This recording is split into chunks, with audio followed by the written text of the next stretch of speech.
lecture proving the existence of God, and I had some prefatory remarks that I wanted to make before we got into the proof itself. I have a couple more of those remarks, and then we'll get on with how we can show objectively the truth of God's existence.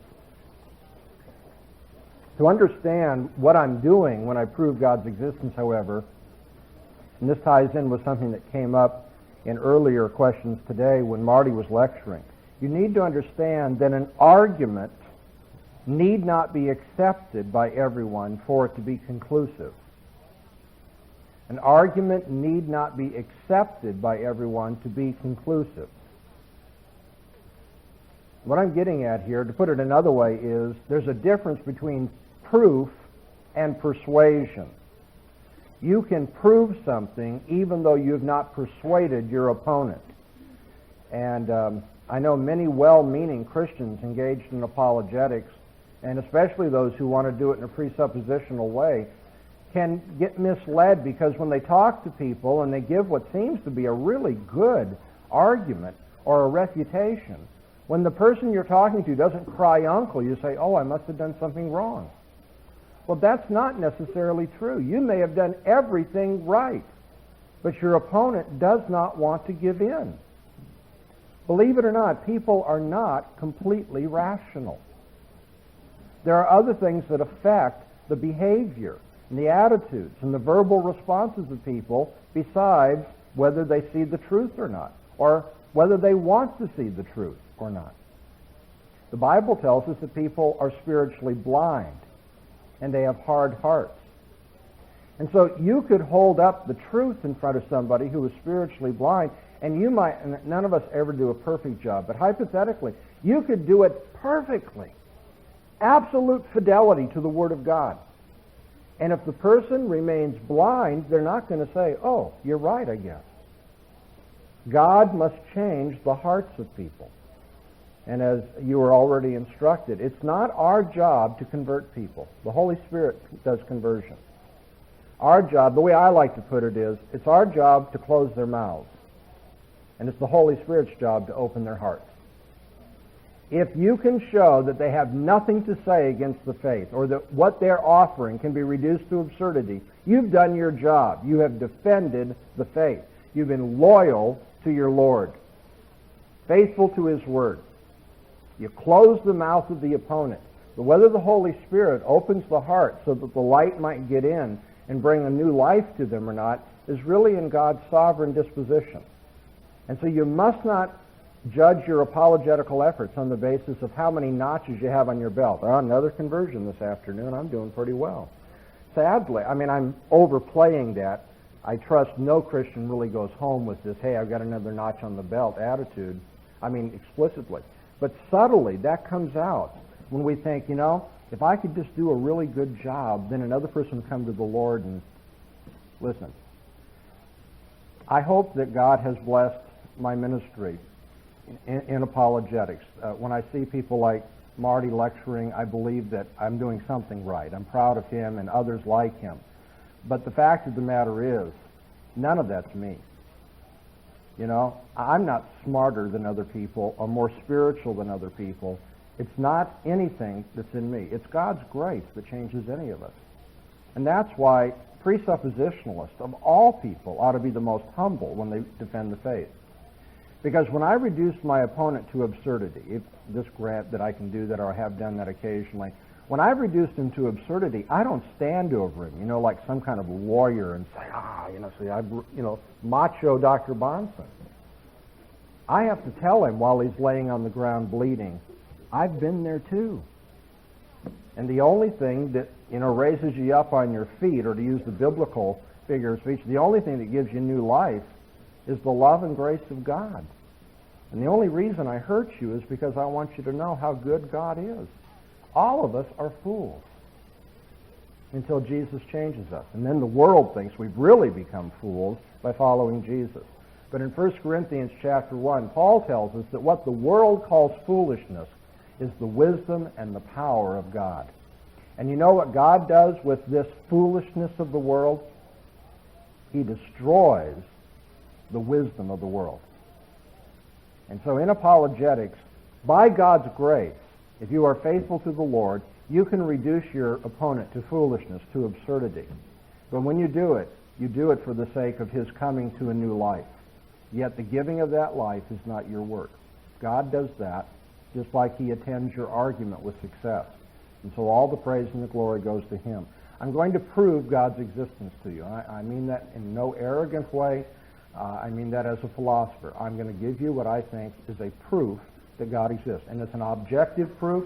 It has nothing to do with what people like or dislike, what their desires are, their subjective background, anything like that. I'm talking about proof theory now. And I'm going to show that in order to prove anything, you would have to first believe in God. Let me expand on that prefatory remark just a little bit by giving real quick background on proof theory. If I were writing an article or a book, I probably wouldn't reduce it to just 4, but I think I can help you. There are essentially 4 ways to approach proving things, okay? 4 ways. We have different schools of thought associated with those 4 ways of proving things, too. And so you might think of them as the rationalist approach, the empiricist approach, I'm going to come back to this, the pragmatist approach, and then the 4th one I'll talk about when we get to it, which is what I'm going to be doing now. First of all, the rationalist approach. The word rationalism in English is very ambiguous or equivocal. It is used in, I'd say a dozen, but even that is not correct.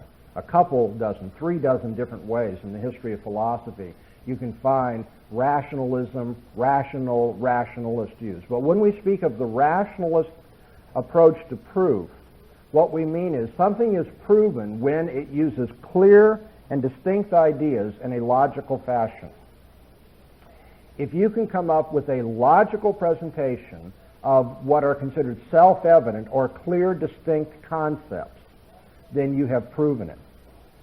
And in the history of philosophy, you have a school of thought known as continental rationalism, represented by men like Descartes and Spinoza and Leibniz. And all 3 of these men, interestingly, thought that they were using logically sound and conceptually clear ideas that were self-evident, so that whatever conclusions they came to based on those self-evident and logical processes of reasoning, anybody who was rational would have to accept. Now, I can't do the whole history of philosophy with you, but the really ironic thing, sadly, is that for all of the clearness and distinctness of their ideas and for all of their logical soundness, Descartes, Spinoza, and Leibniz came up with radically different philosophies. That kind of tips you off that maybe it's not so self-evident after all. Descartes was a dualist. He thought all of reality is divided into 2 kinds of things, mind or matter, essentially. Spinoza was a pantheist. He thought mind and matter were just 2 different ways of looking at the very same thing. Leibniz was what we call an atomist. In fact, he was a spiritual atomist. I don't know of any other one in the history of philosophy anywhere. He believed all reality is made up of an infinite number of bits of something. But they are not bits of matter. They are bits of energy or mind, which he called monads. Okay, you may want to know more about that. You can get my History of Philosophy series and so forth. But here's the interesting thing. Rationalist says, okay, we're going to start with self-evident ideas and use logic, and we're going to come to conclusions. And they come to radically different conclusions. So you have, obviously, an unreliable approach here because of the disagreement and the ultimate subjectivism of what's considered self-evident. The second approach to proof theory, in terms of our simplistic analysis, is called empiricism. E-M-P-I-R-I-C-I-S-I-S-M. Empiricism. E-M-P-I-R-I-C-I-S-M. Did I put too many syllables in there? Hey, I didn't say I could spell. Okay? E-M-P-I-R-I-C-I-S-M. Sorry about that. Empiricism, or the empiricist, says, well, let me put it this way. A rationalist says, if you want to know if something's true, stop and think about it. Stop and reflect on it. I'm trying to be real simple. That is, it's not so much going out and researching something. Stop and think about it. Are your concepts clear, self-evident, and logical? The empiricist says, go look and see. The empiricist says, we know things through our senses, or if you will, by observation.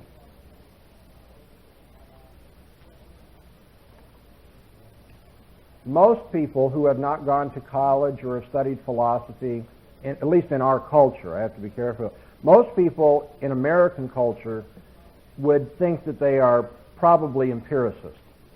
Seeing is believing.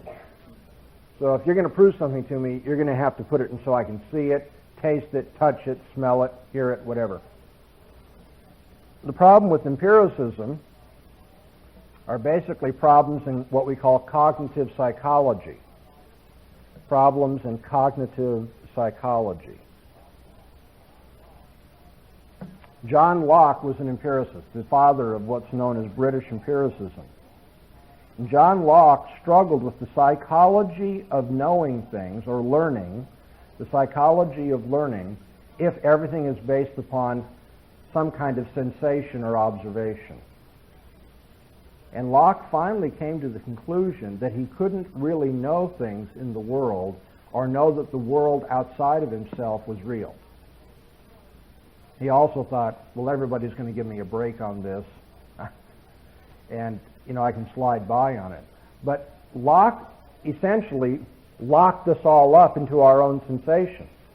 If all I know are my sensations, then how can I be sure that there's an external world that corresponds to my sensations? Because remember, I never know the external world, I only know my sensations of the external world.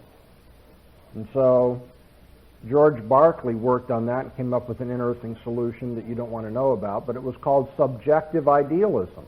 Berkeley said something exists if it's perceived. To which people said, well, that's kind of silly, then therefore the socks in my drawer right now at home don't exist because no one's perceiving them. Berkeley, being a devout Christian, by the way, had an answer to that. I don't consider this really all that noble, but his answer was, well, God's looking at everything all the time, so the socks still do exist. But as a human view of psychology, or the psychology of knowing, that's not very adequate. Then David Hume got hold of this, and he totally destroyed it, because he said, if all we know are the things we observe, then we don't know that there's a world of causation out there, because no one ever sees causation. I realize you're sitting there saying, wait a minute, I see it all the time. Haven't you watched a game of billiards or pool? We see the cue ball goes across the table, hits another ball, causes it to move. And that's what my lecture is going to be on, so I'll come back to it. But trust me, you don't see causation. You see succession, you see one event and another event, and you draw the connection mentally. You do not see causation. Moreover, you don't see your own personal identity. Are you the same person who was born or birthed by your mother? Everyone chuckles because you say, oh, hey, come on, Dr. Bahnsen, common sense. There are things you can take for granted.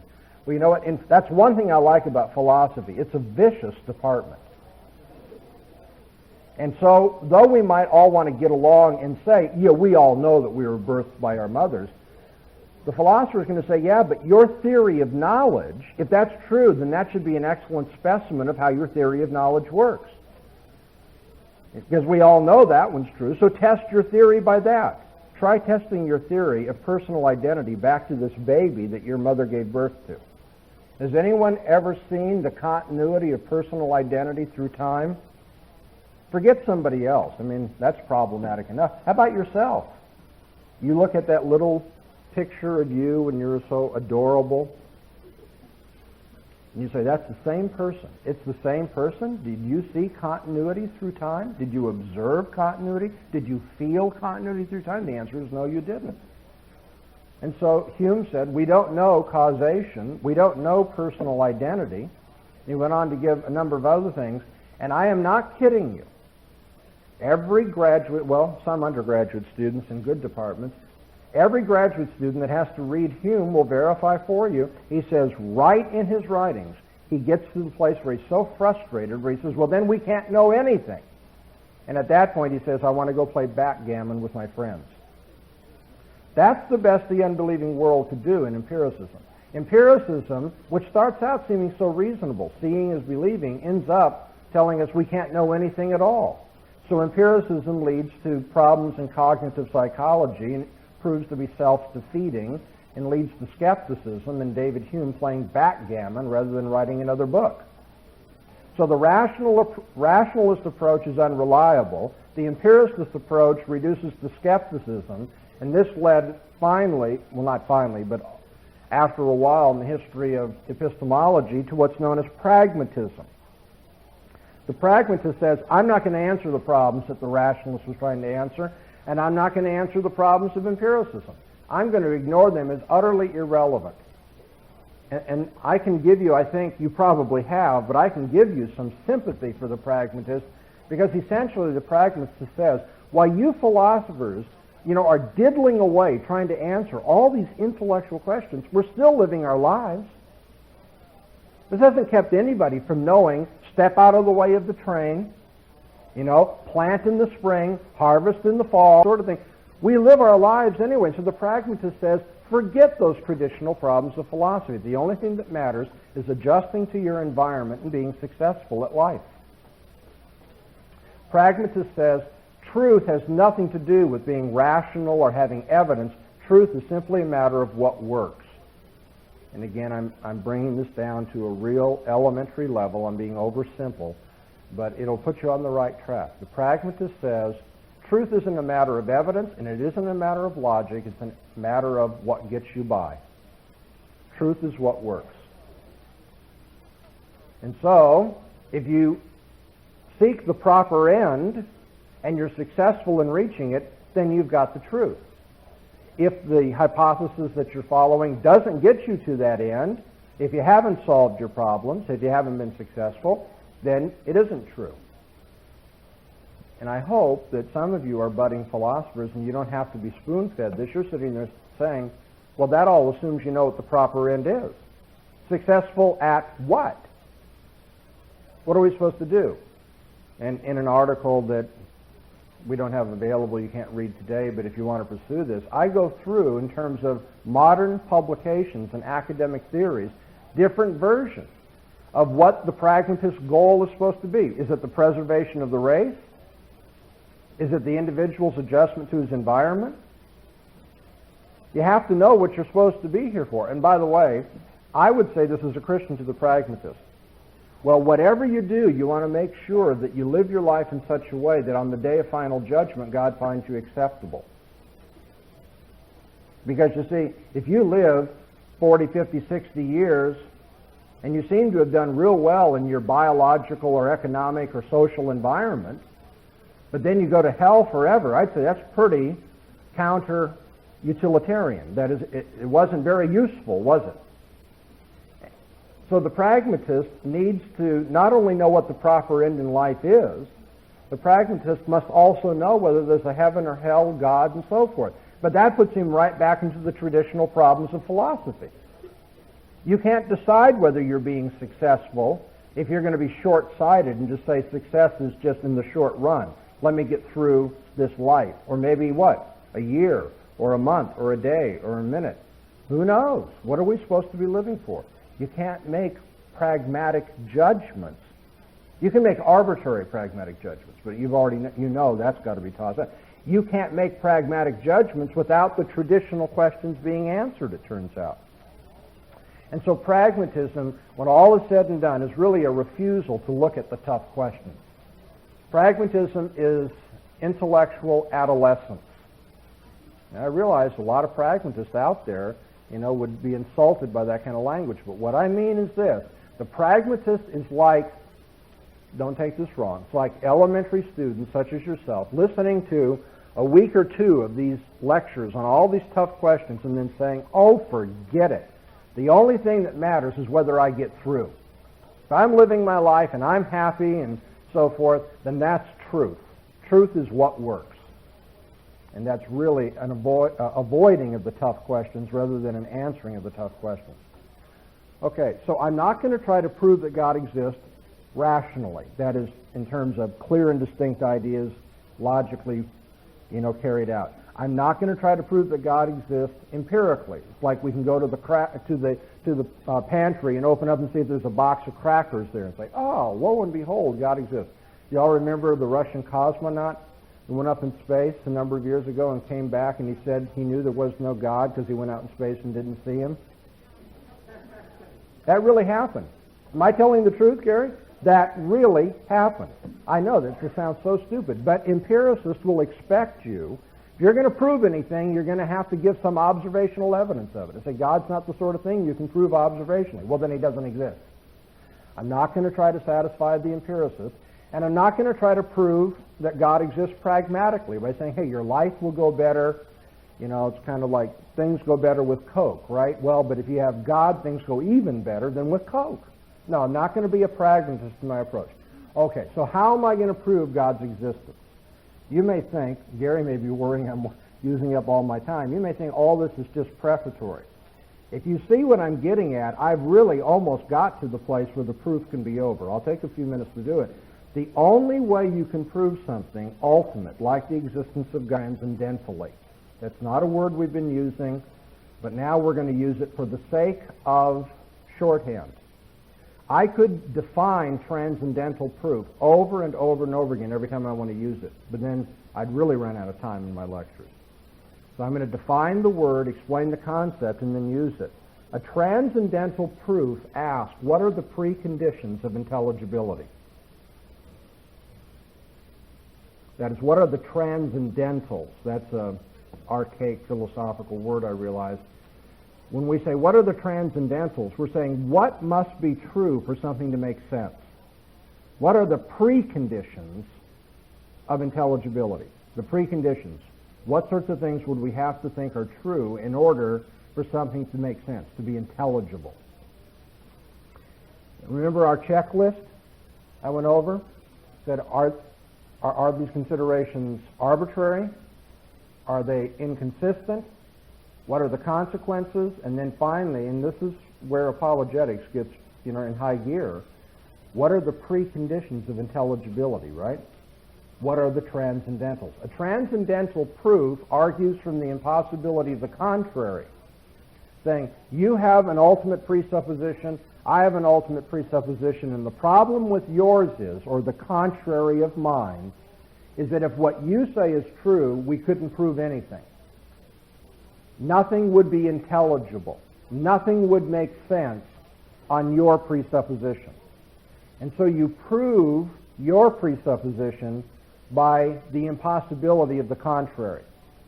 You say, my presupposition provides the transcendentals, the preconditions of intelligibility.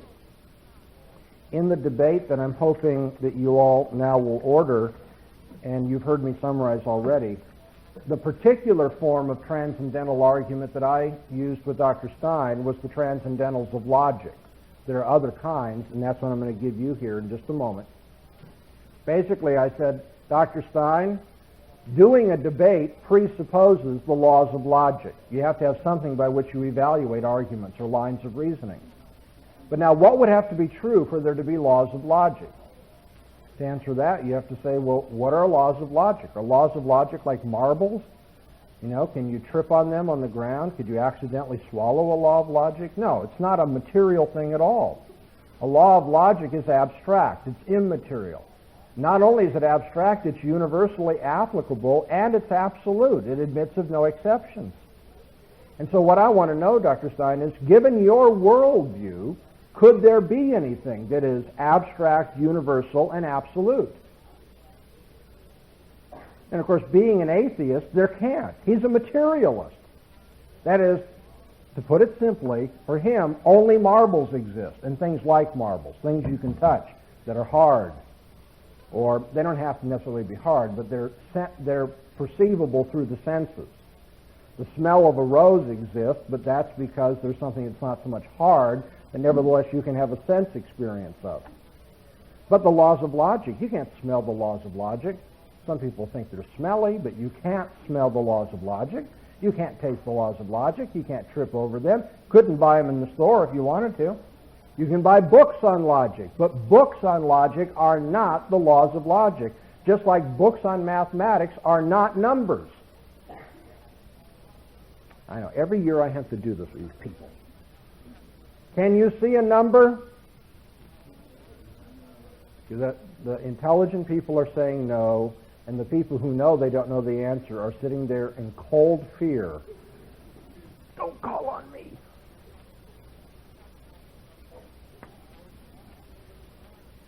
Class, is that the number 3?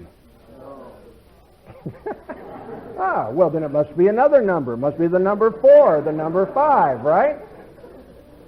No, the trick in that question, it's the alumni of LPC that got it right. You cheated. Okay. The trick here is that I ask you, is that the number? That is the numeral 3. That is a transcription of a number. But you can't see the number 3. If that were the number 3, guess what? There ain't no more 3-ness. I just destroyed 3-ness. Oh, no! Go to the store and something costs $1.30. You say, I'm sorry, there aren't any more 3s. Okay, books on math are not books that show you math. They're transcriptions and discussions of, but you can't see numbers, and you can't see the laws of logic and so forth. So let's get back to Dr. Stein. Again, you understand, I'm saying, what are the preconditions of intelligibility? Debate presupposes laws of logic. Laws of logic presuppose that there are abstract, universal, and abstract entities. I said abstract. Absolute entities. You don't believe there are such things because you're a materialist. Therefore, your worldview destroys the possibility of logic, in which case your worldview destroys the possibility of debate. Since you came to the debate, therefore, you must have been assuming a Christian worldview when you came. And so, as you know, I argued that your coming to the debate means that I win. The very effort to argue already assumes what I'm trying to prove. That's what's known as an argument from the impossibility of the contrary, or an argument that is transcendental. So now my summary is proof theory. Elementary, simplistic summary. Prove things rationally, empirically, pragmatically, or transcendentally. I would call that presuppositional proof, but there's literature out there where other people use the word presupposition and don't mean it in this way. And that's very sad. That's another lecture. So I'm going to call it transcendental proof, proving from the impossibility of the contrary. And now I'm going to prove God's existence. It won't take too long. Really, getting set up for this is the most important part. It turns out that none of us can know anything from our experience unless we assume the uniformity of nature.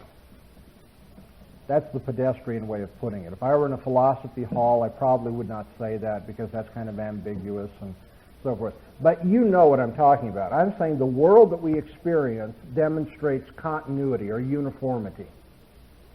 You can pretty much expect that the experiences in fact, you can so much expect that the experiences you have will be repeated in the future. That if you have what appears to be a similar experience and you don't have the same effect or consequence, you will automatically think there's been a change somehow. Okay? So, stubbing the toe. Use that example. Most of you will try to avoid stubbing your toe at night if you're walking around in a dark house or college room or something like that. Why is that? Well, because you've had experiences, if you're smart, 1 experience in the past, for those who are a bit slow, 2 or 3, for the really dumb, 10, 11, 12, but you've had experiences in the past of stubbing your toe, and you didn't like that. That hurt. But notice you automatically, without getting a PhD in philosophy, you will now assume that if I stub my toe in the future, it hurts. And so you try to avoid that. Uniformity of nature. Now, it wouldn't have to be that way. Stop and think about it. Maybe the second time you stub your toe, or maybe the universe is organized in such a way that every third time that you stub your toe, it's the thrill of a lifetime. Whoa! I need some more of that. But we don't think that way, do we? Stubbing your toe wouldn't have to be painful. It wouldn't have to be. But it so happens that you've learned that it is, and you assume what? That since it was in the past, it will be in the future. Now that little simple illustration, because we had some humor built into it, may mislead you into thinking that I'm just diddling here. Everything you know assumes the uniformity of nature. Everything you know. Your name. If I were to call you by name and say, that who you are? Hey, Bill, that you? You'd say yes. What did you assume? You assumed that this name that picked you out or indexed you, as we say, in the past, still indexes you or names you today. In fact, when you use language, you assume the uniformity of nature, don't you? You've learned what zucchini means in the past, right? Living doorstop. No. You've learned what zucchini means, and so when you use zucchini in a sentence, the word zucchini, you're assuming it's going to have the same kind of effect or consequences, communicate the same meaning as it did previously. The laws of mathematics assume the uniformity of nature too. I know that sounds strange because math is supposed to be something that doesn't touch the physical world so much. But think about it. Last week, you girls, when you baked the cake, I take that back. What a sexist remark. You boys or girls who bake the cake, sexist or not, I only want the girls who bake the cake. You guys can keep your cakes. When you baked the cake, you had a certain recipe you followed, okay? And you assumed that since that recipe baked the cake previously, when I put these things together, it's going to make a cake again. Wouldn't you be shocked if it turned into an alligator? Well, you know, the world's not that way. Everything we know assumes the uniformity of nature. And so let our worldviews, in order to show that God, the Christian God, is the starting point for all reasoning and all argumentation. Since everybody who reasons with you will assume the uniformity of nature is also called the causal principle or the inductive principle. So if I fall back into that, you know what I'm getting at. Inductive means you can induce from particular experiences a generalization about the future. The inductive principle, or the causal principle, the uniformity of nature, is assumed in all reasoning and argumentation. And so I want to set atheism and Christian theism as worldviews side by side and ask now, which of these worldviews provides the preconditions for rationality, the preconditions for intelligible experience, the preconditions for science? You know, Marty made a really good point earlier when he said, people may say that they don't expect uniformity, but they put millions of dollars into a space program, and they build these rockets, and they get ready on the countdown. You don't see them sitting there thinking, boy, what a crapshoot this universe is. I wonder if it's going to go up. People don't do that. The intelligibility of the scientific endeavor just assumes this world is uniform. And so, let's go back and ask and reconsider an argument with respect now to causality. Is there causation in this world? Is there causation? You know, when you talk to the unbeliever, I guarantee you're going to have to educate him because you're going to say, everybody knows there's causation. That's not unique to you Christians. Remember what Van Til said. Everybody counts. Not everybody can account for counting. So you want to say, oh, we know that everybody uses the causal principle. In fact, we encourage you to use it. That's the only way to get by in this world. We want you to account for the causal principle. Why do you assume the future will be like the past? The causal principle is one of those general principles by which inferences are drawn and the particular data of sensation can be organized into law-like expectations so that we might now live successfully in the world. Causation is not mere succession of events. If causation were mere succession, then I could tell you why eggs fry when you put them on the griddle, if the griddle's on. It's because the alarm clock went off that morning. Isn't that what you were going to say? The alarm went off, 6 o'clock. I got up, took my shower, went to the kitchen, cracked the eggs on the hot griddle. They fried. It must be the alarm clock that caused the eggs to fry.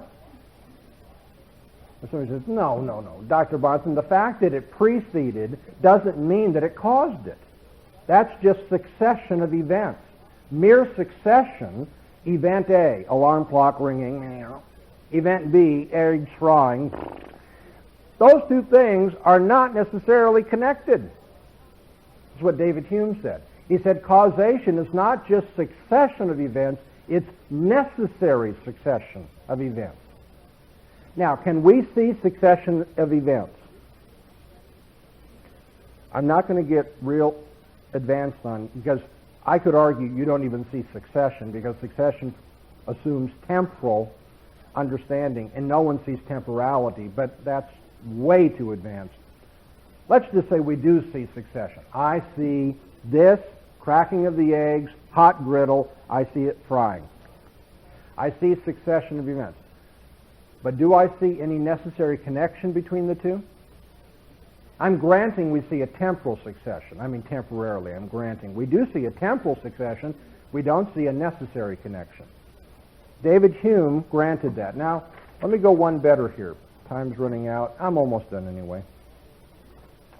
I wanted to go through an article by Bertrand Russell. Now, you're going to be reading something by Bertrand Russell entitled Why I'm Not a Christian. So no one can suspect me here of sneaking in somebody that's really sympathetic to religion or to Christianity, so that's why he's saying these things. Bertrand Russell hated Christianity. I'm passing out one article. There's a whole book of articles by Russell entitled, taking the title from that, Why I'm Not a Christian. He has whether religion has made positive contributions to civilization, and on and on and on. He hated religion, and he hated Christianity in particular. And so, in his Problems of Philosophy, published in 1967, Russell has a chapter entitled On Induction. Now, you all know what induction is. It's this principle that our experience in the past is a reliable guide to how things will happen in the future. And in the article, he goes through various ways you could rationally, or not in terms of the school of rationalism, but how you could intellectually justify the principle of induction. And I just want you to hear his conclusion. He says the inductive principle is incapable of being proved by an appeal to experience. Somebody says, oh, I know why the sun will rise tomorrow. I know why the eggs will fry. I know why. And you'll say, why? Well, because I've experienced it. And Russell is saying you cannot prove the inductive principle by appealing to experience. Experience, I'm now reading again, experience might conceivably confirm the inductive principle as regards the cases that have been already examined. Okay, all those past experiences might be confirmed by experience. But as regards unexamined cases, future cases, or it doesn't even have to be future. If eggs fry on a hot griddle in America, do they do that in China too? You say, well, we assume that they do. He says, yeah, but you haven't examined those cases. But as regards unexamined cases, it is the inductive principle alone that can justify any inference from what has been examined to what has not been examined. It's a crucial sentence. And it's also what puts the noose right around his unbelieving neck. Because he says, if you appeal to experience to prove eggs fry in China, or eggs will fry next Tuesday, he says you're assuming the inductive principle. And so experience does not justify the inductive principle. It's the inductive principle that allows you to use experience and draw conclusions about unexamined cases.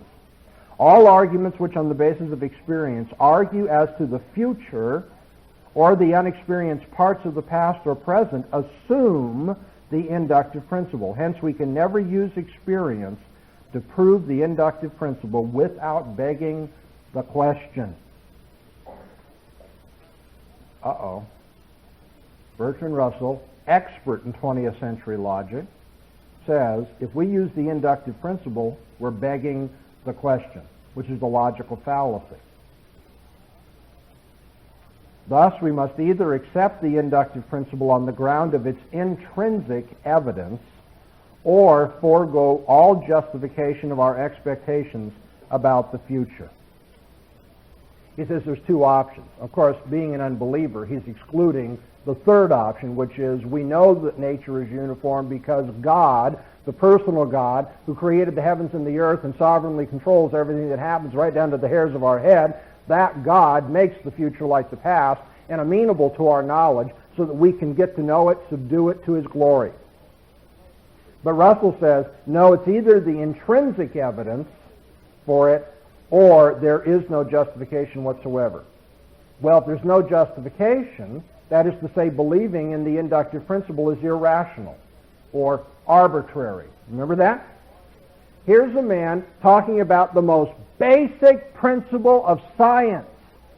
And he says, we're going to be rational. Here's a man who hates the living and true God, is going to give you all kinds of arguments against this. And he says, but when all's said and done, that principle that is the foundation for all of our reasoning is arbitrary. He begins with an irrational starting point, and from that point on says, I'm going to strictly be rational. He says, or we have to accept it on its intrinsic evidence. By the way, this is cute, especially for somebody who was as technically proficient as Bertrand Russell was in philosophy. Intrinsic evidence is just a real slimy, euphemistic way of saying what is accepted on its own evidence. Self-evidently. It's intrinsic evidence. And so he says, the general principles of science, such as the belief in the reign of law and the belief that every event must have a cause, are as completely dependent upon the inductive principle as are the beliefs of daily life. All such general principles are believed because mankind has found innumerable instances of their truth and no instances of their falsehood. But this affords no evidence for their truth in the future unless the inductive principle is assumed. So what we have here is the unbeliever himself giving us all the evidence we need that only the Christian worldview provides the preconditions of intelligibility for science, for reasoning, for language. It is the most reasonable thing in the world to believe in God. It is entirely unreasonable not to believe in God. Why is that? Because God's existence is the precondition for all reasoning. I'm going to read that again. In fact, I wouldn't mind using my last 3 minutes just to read it over and over again. I want this to sink in. Now, I've set all of this up by talking to you about proof theory, about how subjective considerations are irrelevant, and on and on and on. I am simply talking about objective matters pertaining to intelligibility or reason. And how I've proved God's existence now is by showing that it's entirely unreasonable not to believe in God, which is to say it's entirely reasonable to believe in God, because God's existence is the precondition for all reasoning. Anytime the unbeliever wants to reason with you, he's lost. Later in the week you may ask me about this. Okay, what about people who finally get the point? No laws of logic on the non-Christian worldview. No inductive principle on the non-Christian worldview. No moral absolutes on the non-Christian worldview. No dignity for man on the non-Christian worldview. No freedom of the mind on the non-Christian worldview. All of which are assumed in the reasoning or arguing or debating process. And so the unbeliever says, well then, fine. I won't believe in God, and so I just won't reason or debate with you.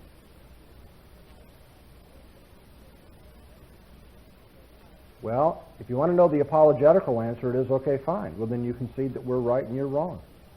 Because, you see, the fact that you won't cry uncle doesn't mean that I don't have you in a hammerlock. Remember what I said? Proof and persuasion are two different things. And your job is not to make him cry uncle. It'd be wonderful if he did, but believe me, if he does, it won't be because your arguments are so sterling, it's because the Holy Spirit's so strong. You shut his mouth, the Holy Spirit, by God's grace, will open his heart. So I'm not claiming that a profession of God's existence is necessary to engage in reasoning. I'm rather claiming that the atheistic worldview cannot provide a cogent reason for what we necessarily assume in all reasoning. That is, atheism cannot make sense out of our reasoning and must be dismissed as just another version of intellectual arbitrariness. Atheists are living by habitual conditioning. They are living by, on their worldview, blind faith regarding the rationality of the universe. When I debated Dr. Stein at the University of California, at one point I said, and the audience nodded in agreement, they laughed and clapped and so forth. I said, the problem with atheism is you just have to live by so much faith. And I just don't have that much faith.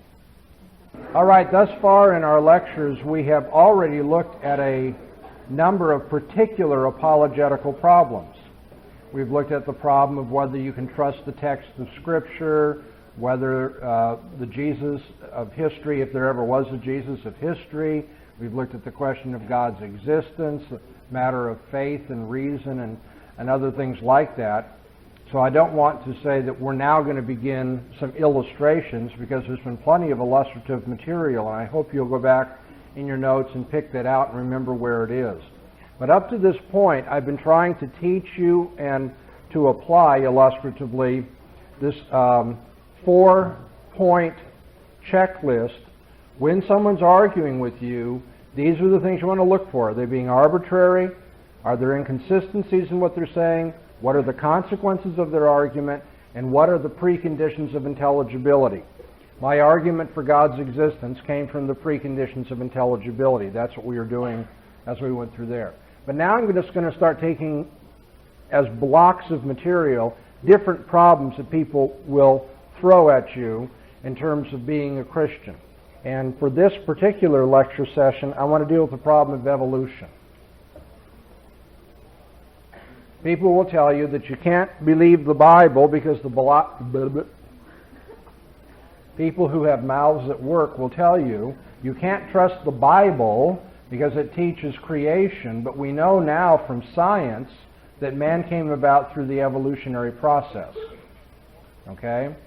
Or they will tell you, if they're willing to assume that God started that process, they'll say the Bible teaches God created man in 6 days and that he was supervising the whole process, and that man's not related to any animal origins, but rather God, as the Bible says, formed him out of the dust of the ground and breathed into him the breath of life, so that man is a special creation of God rather than, if you will, a natural consequence of an evolutionary process. Whichever approach they take. Well, another one is, well, the Bible teaches that man was created in 6 days, and we now know that it was billions and billions of years. And so evolution proves to be, for many people, a stumbling block for Christian faith. And you know that this has been, from a cultural standpoint, probably up to our generation, when moral issues have taken the forefront in this debate. The biggest cultural opposition to Christianity in the 20th century has come from the evolutionary debate. Everyone knows the famous Scopes trial and so forth and so on. So it just makes sense that if I'm going to try to teach you apologetics and to illustrate a method of defending the faith, that I would take this biggest, most ballyhooed, entertaining way of opposing Christianity. Now, the evolutionary debate hasn't simply been a matter of, well, you Christians have what you believe, then here's our evidence against it, and everyone go out there and do the comparison and make up your own mind. Those who hold to an evolutionary view of man's origin have been very aggressive. They've been evangelistic in the first place, using the classroom as their pulpit, so forth. But they've also engaged in a great deal of, how can we put it? They're trying to control the educational process as well and make sure that they screen out arguments against their particular sacred cow.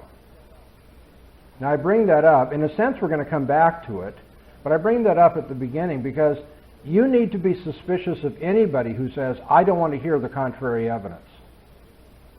And the irony is, I heard all through my educational career, I've read over and over again, I've heard the slurs, you see it on TV and so forth. Those who have faith are supposed to be acting that way. You know, it's us Christians who are supposed to be unwilling to hear the other side. Over and over again, people will say, the reason I don't want to send my child to a Christian high school or to a Christian college is I want them to hear both sides of the issue. Yeah, right. Like they're going to hear the Christian side when they go to a secular school? Well, the fact of the matter is, and I've taught in Christian schools and in Christian high schools, and I've been an administrator of such programs, I'll tell you, heart and soul, we're the only ones in Orange County that told both sides. In fact, more than both. I taught a history of philosophy course to my high school seniors and so forth. I had them read what the other side had to say. Because you see, there's nothing to fear from exposure. Granted, you may have some people out there that are real clever, sophistic debaters with false worldviews and so forth, and they may mislead people. But in the end, if you are patient, if you'll do the analysis and be critical in your thinking, the truth has nothing to fear from exposure to the other point of view. Why then is it that evolutionists today are acting like supposedly the fundamentalists did back in the days of the Scopes trial? You have any doubt that's true? I'll tell you. Well, I can tell you more than one story. I don't have that much time, but one that affects my own life. The state of Louisiana passed a law a number of years ago, in the mid-'80s, if I have the dating right, that called for equal treatment of evolution and abrupt appearance views of man's origin, or creationist views. Abrupt appearance meaning man is not did not come about through a process, a natural process, but just appeared. And it was called abrupt appearance in order to strip away any appearance of religious language and the connotations and the hanging on of religion. Now, I'm not too happy about that, mind you, but nevertheless, we have a law here that says the evidence for evolution must be balanced with the evidence against in the other worldviews that compete with evolution. And of course, the ACLU, ever mindful of the rights and liberties of people, jumped in immediately and challenged that law so that it would not be implemented. And that went to the courts, and then a long protracted process of taking depositions and preparing for a day in court transpired. And in that, I'm not even sure how it came about, but I got a call one day at school, and someone said, I need to know more about your religious convictions and your educational background, because a number of people have said that you would be good for our expert witness in philosophy on this particular matter. And so I eventually agreed to do it. Now, I want to tell you, my hesitation is that the defense in this trial, which amounts to the state of Louisiana actually, the defense wanted to take the approach that the teaching of non-evolutionary origins and the teaching of evolutionary origins is not religious. They wanted to say it's all just secular science, that's all there is to it. And I said, well, that's not really true. The teaching of origins, in fact, the teaching of anything foundational to man's reasoning and science is religious.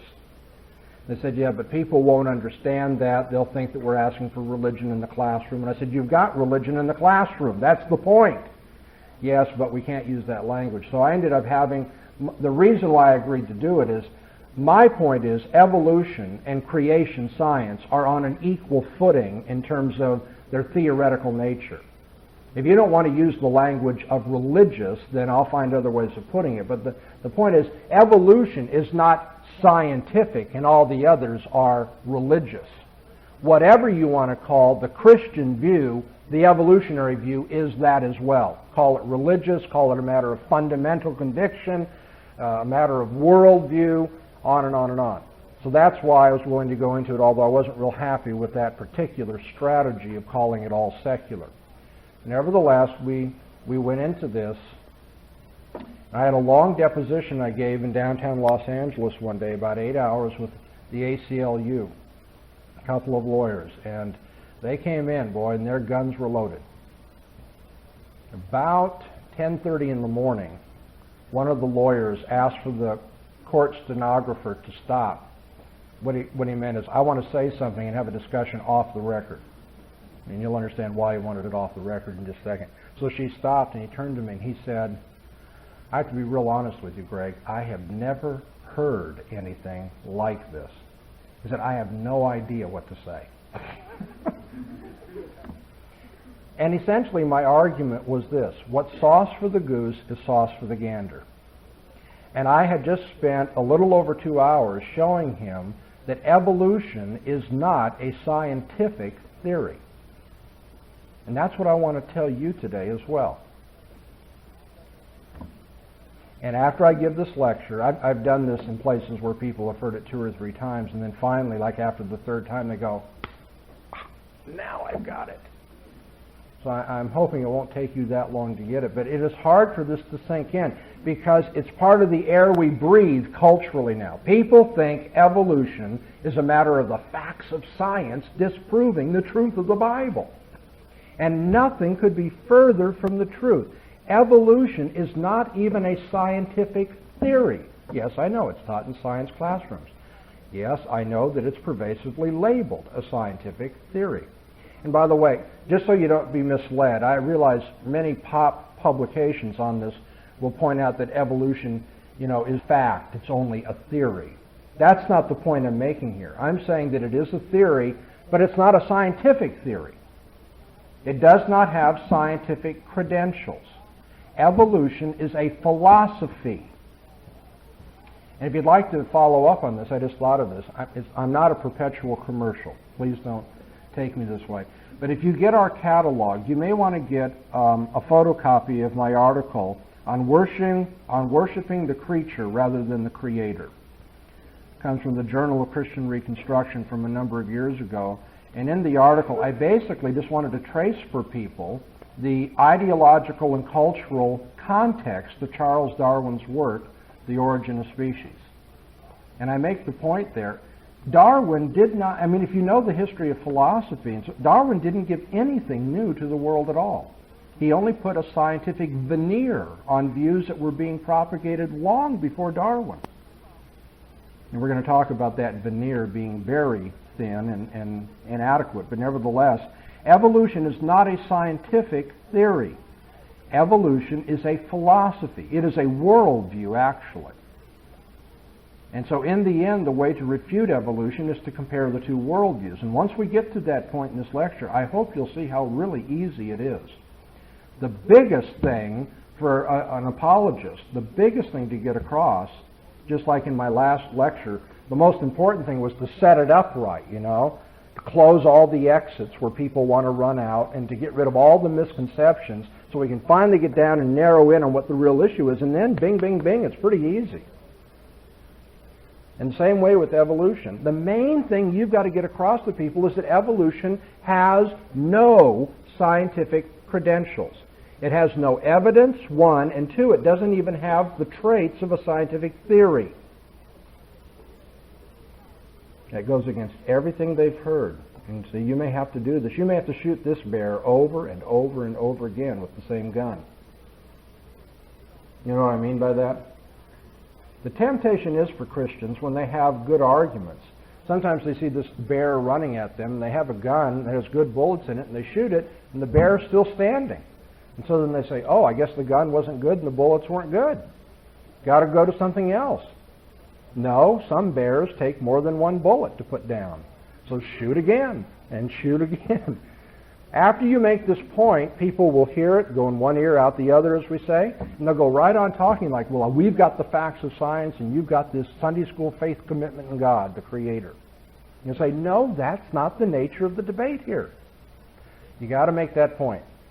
And here's how I'm going to make that point. I'm going to begin by talking about some of the problems in the evolutionary theory. And I'll trust that some of you anyway, who are interested will read the more technical article on the cultural and philosophical or ideological background to the theory of evolution. But you can show people that they're really committed to something that has no scientific credentials. You don't have to use these evidences, but bring up a few of the problems in the theory of evolution. I'm going to begin with this one. Back in 1967, a book was published entitled Mathematical Challenges to the Neo-Darwinian Interpretation of Evolution. Very technical book. It's not, easy reading. Mathematical Challenges to the Neo-Darwinian Interpretation of Evolution. That was not published by a religious house. It was not written by Christians, much less evangelical believers. It was not even written by people who are committed to creationism. It was written by people who were trying to be honest with their assumptions. The editors are Moorhead and Kaplan, and in the book, a particular author, Eden Murray, wrote an article entitled Inadequacies of Neo-Darwinian Evolution as a Scientific Theory. Okay, so don't think it's some sectarian, prejudicial, biased, emotional Dr. Bahnsen who is saying these sorts of things. Here's this person who's not even a creationist, and I'm going to quote for you. Eden Murray says, "It is our contention that if the word random is given a serious and crucial interpretation from a probabilistic point of view." Okay, that's the condition. If, when you use the word random, you are interpreting that according to probability theory in a serious way. And I wish I had 5 more hours with you so I could give you some background. This is really exciting. Probability theory attempts to give statistical and predictable meanings to words like random, chance, and so forth. And so this is the condition of this comment. Murray says, it's our contention if random is understood in a probabilistic point of view, the randomness postulate is highly implausible, and that an adequate scientific theory of evolution must await the discovery and elucidation of new natural laws. Why is that? What's the mathematical problem, evolution? Well, if you believe that it happened randomly, then you've got to look at what are the probabilities of things coming together, all this kind of chance permutations. Certain things end up being amenable to the environment and surviving, other things not, and so forth. It would take evolutionists say that the world has been around between 15 and 25 billion years. How do you like that for a margin of error? 15 or 25 billion years. But the mathematical folks here did all of the probabilistic work, and they said the problem is, on the randomness postulate, you would need hundreds more years than what any evolutionist tells you is credible for the age of this earth. And that's why, to put it tongue-in-cheek, you would need new natural laws to prove evolution. Mathematics, the theory of probability, understood mathematically, has made it impossible to believe in the theory of evolution. Now, that was in 1967. That was long before most of you graduated from high school or college. You tell me, those of you who have gone to a secular school, everybody's willing to cry uncle now, right? Theory of evolution has just been slaughtered by the mathematicians. Now, you probably hadn't even heard that, had you?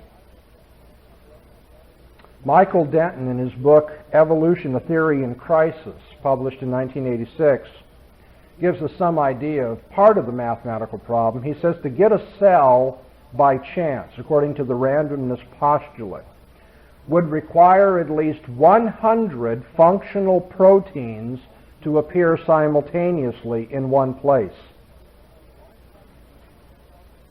100 functional proteins to appear at the same time, at the same place, to get one cell by chance.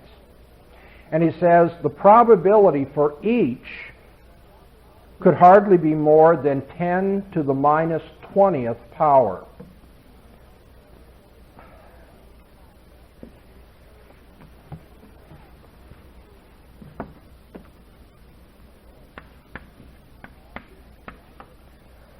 Class, who can remind us what 10 to the minus 20th is? What's another notation for it? 1 over what? 10. And then how many zeros am I going to add?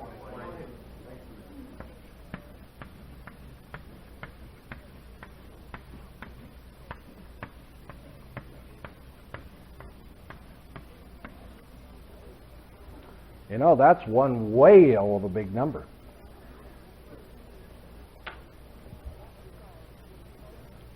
I want you to, internalize this. Let me give some existential punch to this for you. When you go to Las Vegas, and you're betting your hard-earned fortune, you go to the blackjack table, and you hope that your probability is 1 in 3.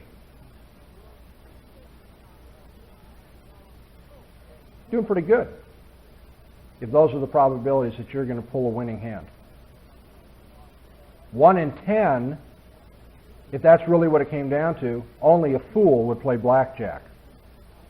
1 in 100, by the way, we're only up to this 0 right now. 1 in 100, it would be absolute suicide. You're not going to play blackjack if the chances of winning are 1 in 100. You don't put the money down on the table and say, okay, 99 times out of 100, you're going to take the money. I hope it comes up my time. 1 in 1,000, 10,000, on and on and on. Denton points out that for one cell, only one cell to appear, the probability could hardly be more than 10 to the minus 20th power for each of the 100 functional proteins. For each of them. That's the probability for one functional protein. But you need 100 functional proteins at least to have a cell that's alive. So that means I have to add another 10 times that. That is 10 to the minus 2,000th power. Anybody in Las Vegas going to gamble on that one? Now, I hope you see what I'm getting at. Evolution requires you to believe that that happened.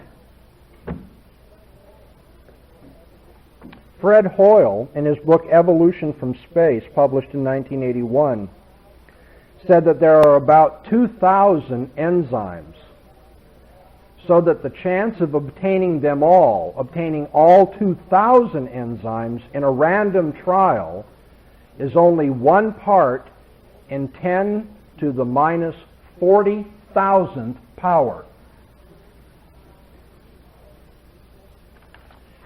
And yet, people believe in the theory of evolution. What do you think is fueling that belief? Is it because of the sterling scientific credentials? It's just so likely that that happened? That's what I meant when I said earlier, I said in my debate with the atheist, the problem with atheism is it requires such a great faith. I just don't have that much faith to be an atheist. If you look at the fossil record, life appears in the fossil record abruptly, which is very distressing to the evolutionist.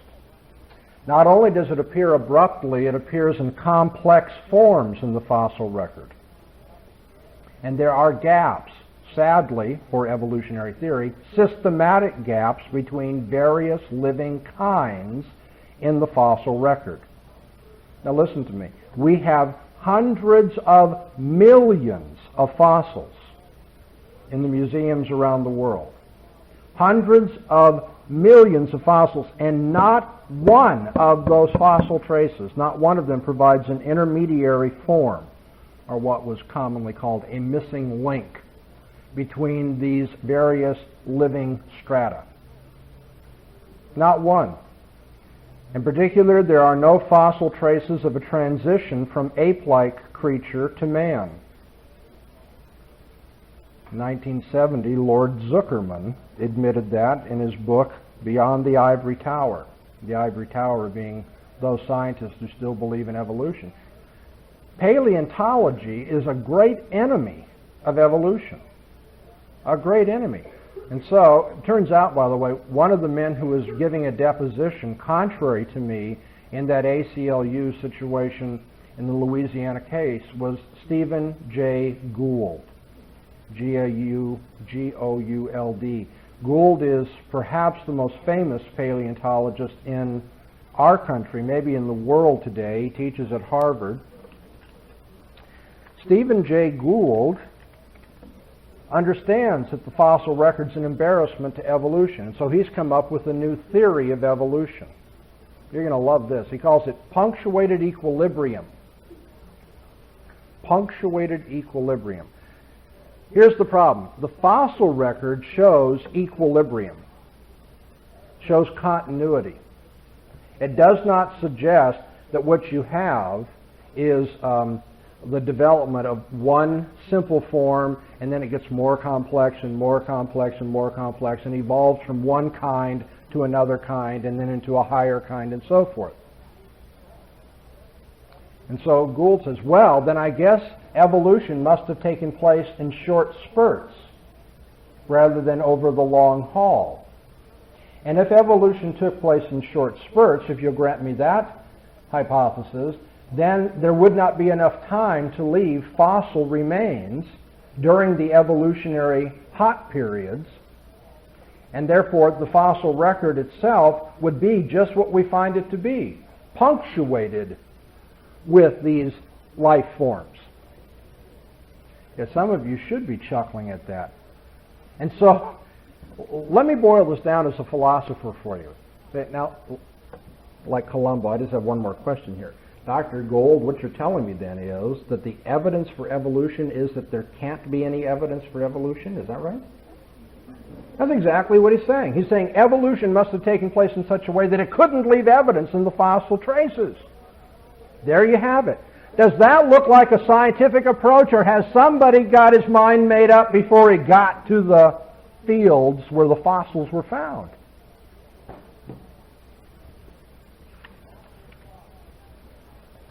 Natural clocks show that there has not been enough time in Earth's history to accommodate any of the theories of evolution that are popular. I've already told you that evolutionists ask for 15 to 25 billion years for the life of the Earth.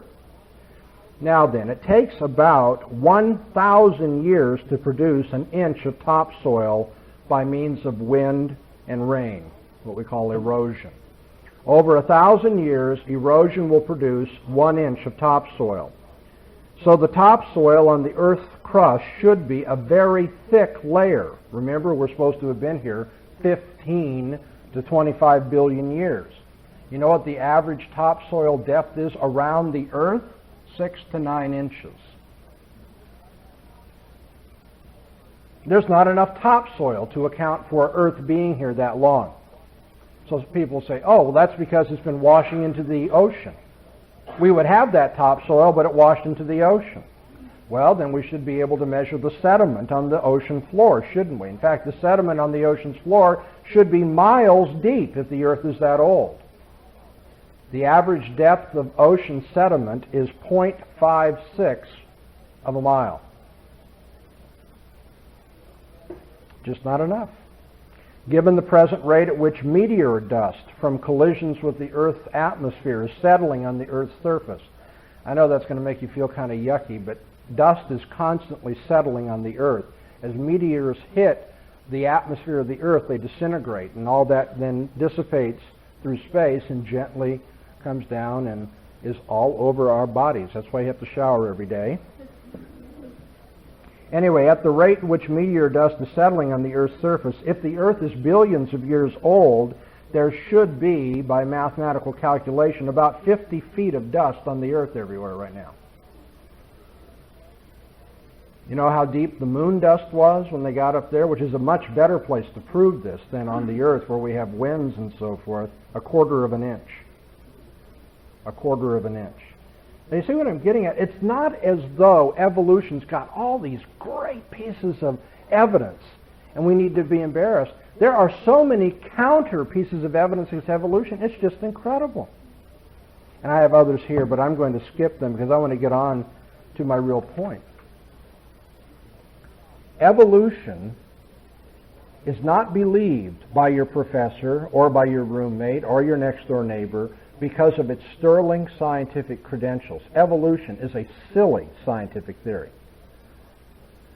I know that sounds like I'm trying to be pugnacious or call names, but I mean that, believe me, I mean that in the philosophical sense. It's philosophical silliness to believe in evolution, and that's what I want to demonstrate to you. In terms of comparing worldviews, I want you to compare what makes sense out of the human eye.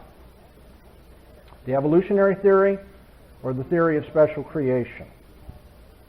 Or what makes sense out of the fact that mammals have hearts and lungs and kidneys, by the way, that work together?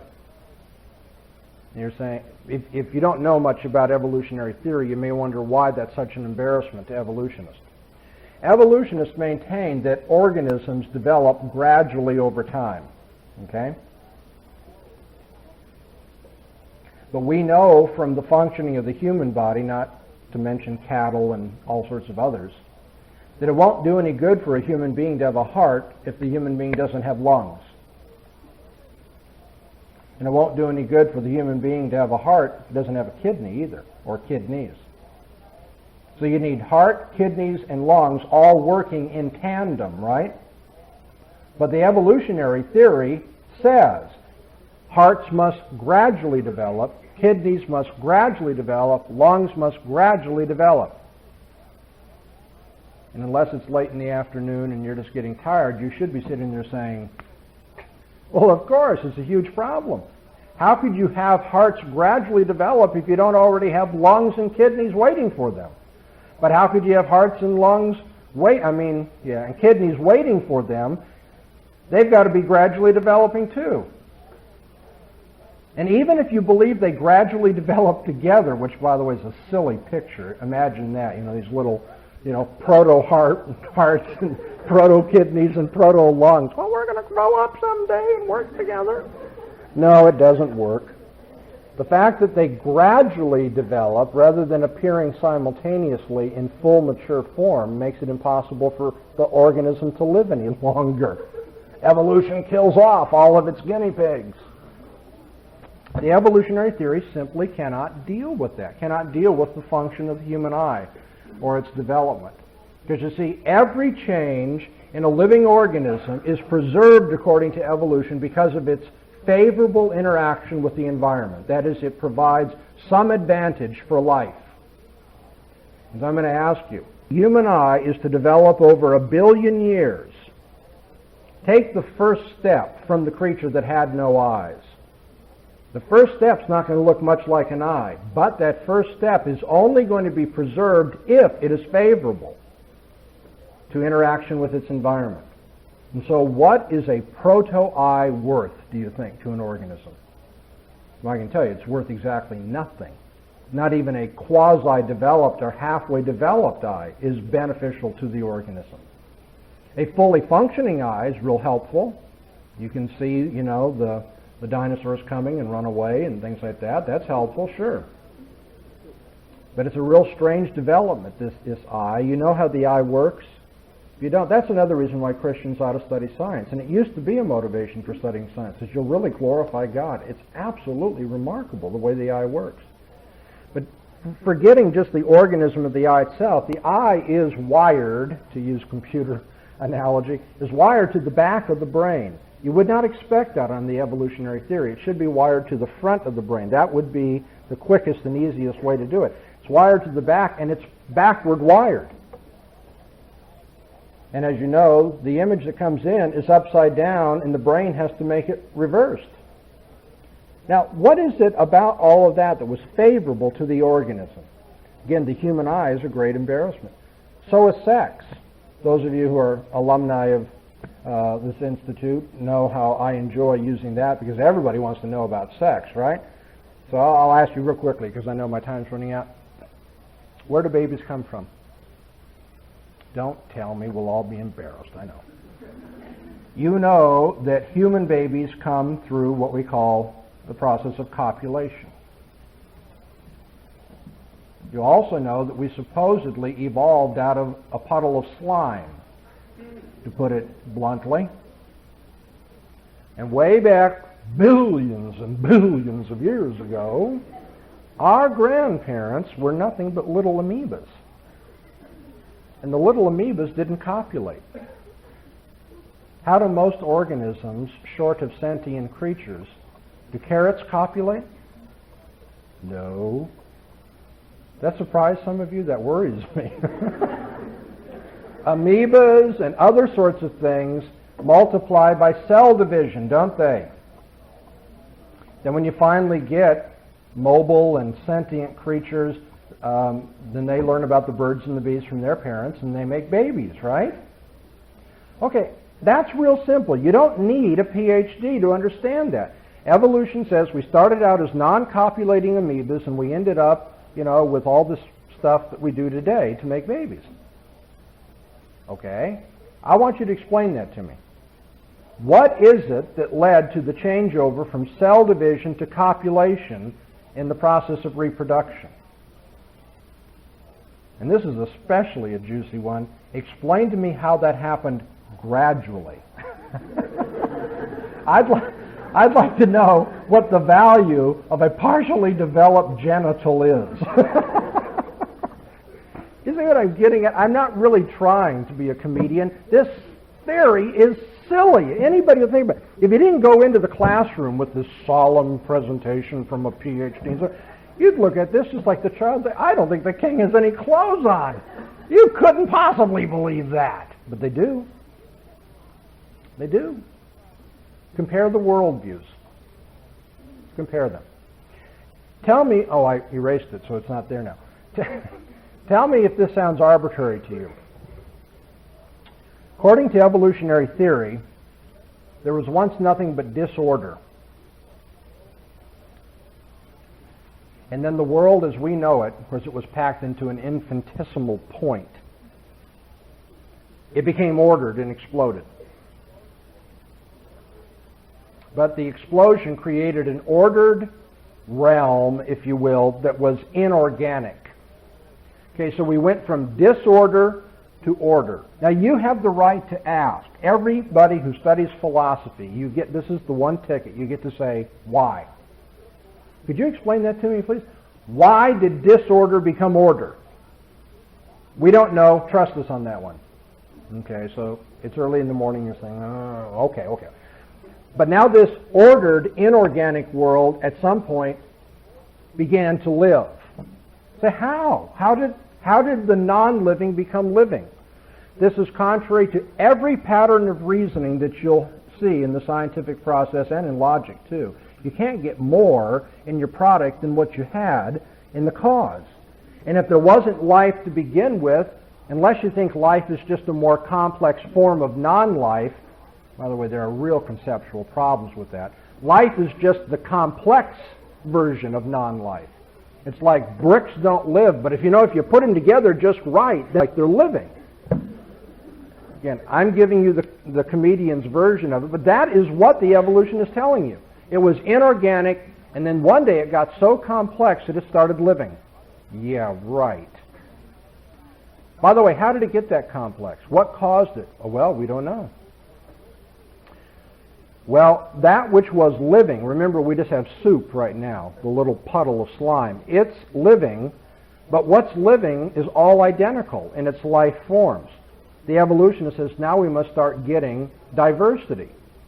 And now the living identical soup becomes varied, unintelligent forms of life. Varied kinds of amoebas and other sorts of things. What caused the identical living soup to start diversifying into life forms? Well, we don't know. Well, those varied life forms were unintelligent, and eventually something developed that was intelligent and articulate. What caused all those various life forms to jump from non-intelligent to intelligent, from inarticulate to articulate? Well, we don't know. And then this language-using life form, which did not have any traces of morality previously, started having moral notions, thinking in not terms of just what is the case, but what ought to be the case. Where did those moral notions come from? Well, we don't know. Evolutionists have tried in the past, always to their embarrassment, to explain the evolution of morality. It doesn't work, but usually, well, we just don't know. And so we're supposed to believe step by step by step by step that there were huge, unexplained, irrational changes that brought about the inorganic, then the organic, then the diversified, then the intelligent, then the moral forms of life that we now call man.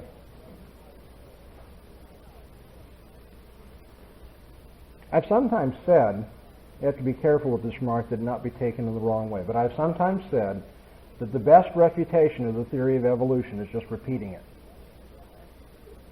If you really tell people, this is what the evolutionist is saying. Now, the reason I say that is because when people encountered the theory of evolution, it's always in little pieces, a little slice, allegedly, of evolution. And then evolutionists love to cheat on you. You have to be careful, not just here, but everywhere.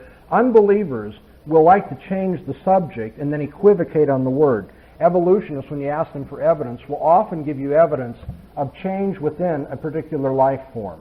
You know, the famous moths that are light-colored, and then when soot is all over the trees because of the factories and so forth, they're easier to find by their predators, and so it turns out that they get darker wings so they can blend in with the trees.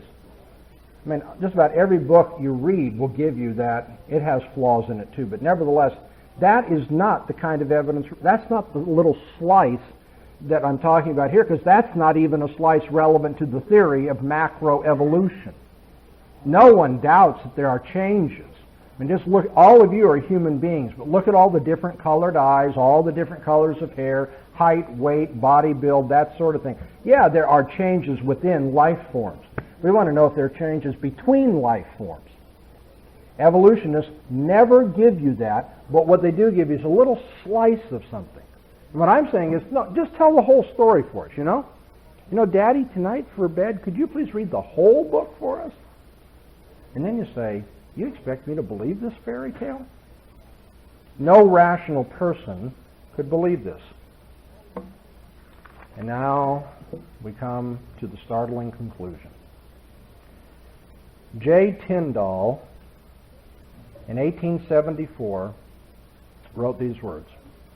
The famous professor at Harvard trying to reconcile Christianity and evolution.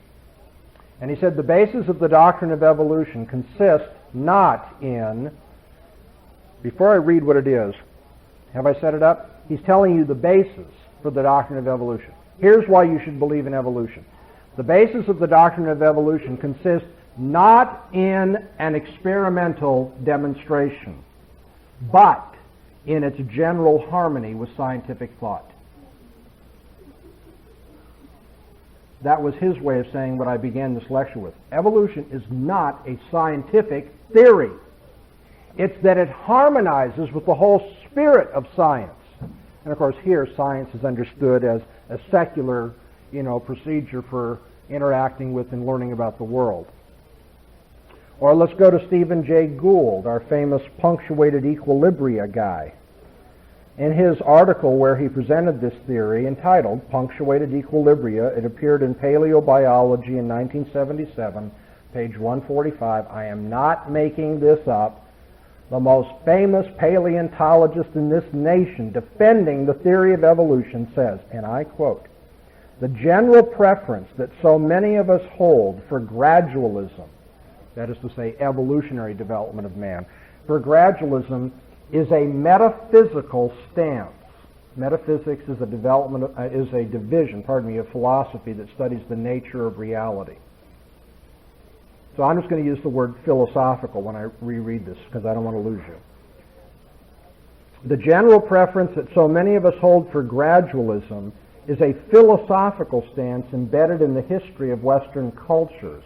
It is not a high-order empirical observation induced from the objective study of nature. The most famous defender of evolution in our country today says, we don't believe this because we've studied nature. This is a philosophical commitment on our part. Do you believe me now? No wonder it's not a scientific thing. Science would make this seem ridiculous. Tell the whole story, Daddy. And everybody goes, yeah, right. And so the answer is, well, we never meant for evolution to be taken as an empirical theory. Evolution is a philosophical theory. Louis Bonheur, in The Advocate, March 1984. Veneur was the president of the Biological Society of Strasbourg, the director of the Strasbourg Zoological Museum, the director of research at the French Center of Scientific Research. And I quote, "Evolution is a fairy tale for grown-ups.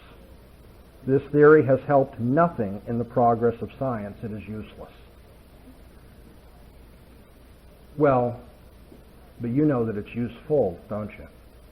It's not useful for science, but it's very useful for religious purposes, for religious prejudices. Because as Darwin's bulldog once said, when we come up against Moses telling us we can go no further by order of the Creator, we need to break down the sign and proceed on.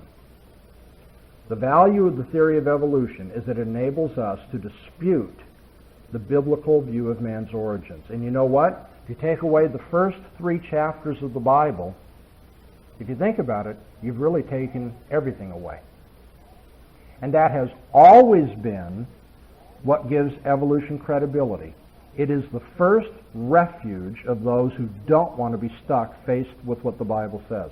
And so we've got to find another way to explain man's origins. Now, time is very short. I'm going to say one more thing.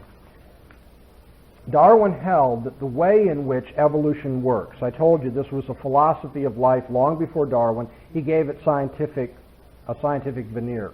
What people didn't understand is, how does evolution work?